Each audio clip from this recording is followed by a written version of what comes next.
যেটা দেখতে পাচ্ছি যে in the court of learned TJ Howrah, এটা হচ্ছে কেসটা কোন কোর্টে ফাইল হয়েছে সেই কোর্টের নাম ফার্স্ট লিখতে হবে। লার্নেড ডিজে হাওড়া মানে ডিস্ট্রিক্ট জাজ হাওড়ার কাছে এই কেসটা ফাইল হয়েছে।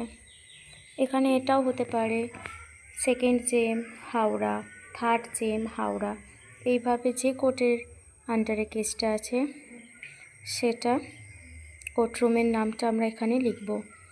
নেক্সট কেস নাম্বার, কেসটা যদি ম্যাট শুট হয় তাহলে ম্যাট কেস নাম্বার দিয়ে কেস নাম্বারটা আর কোন ইয়ার সেটা দিতে হবে।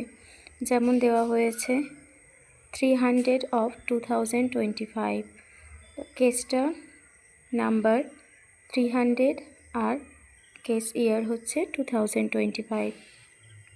নেক্সট বিফোর কোন কোর্ট সেটা আবার লিখতে হবে, ডিস্ট্রিক্ট জাজ হাওড়া।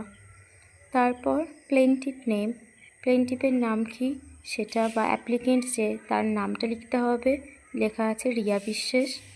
ভার্সেস যে ডিফেন্ডেন্ট অপোজিট পার্টি যদি হয় তার নামটা লিখতে হবে, সেটা অমল রয়। নেক্সট ডেট এবং যে পোর্শনটা ফাঁকা আছে ওখানে লিখতে হবে ফাইলিং ডেট, কোন ডেটে ফাইল হয়েছে। এটা ইনফরমেশান নিজের ইউজের জন্য ফাঁকা রাখাও যায়, বাট ওখানে ডেটগুলো পরপর হিয়ারিংয়ের কোন কোন ডেট নেক্সট ডেট আছে সেটা লেখার জন্য এই পোর্শনটা। যেমন আমি লিখে রেখেছি ফাইলিং ডেট, কোন ডেটে ফাইল হয়েছে কেসটা, নেক্সট ডেট কবে আছে সেই ডেটটা।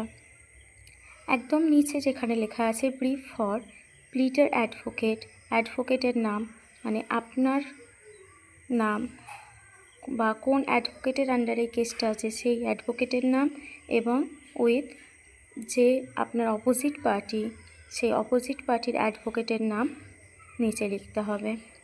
তারপর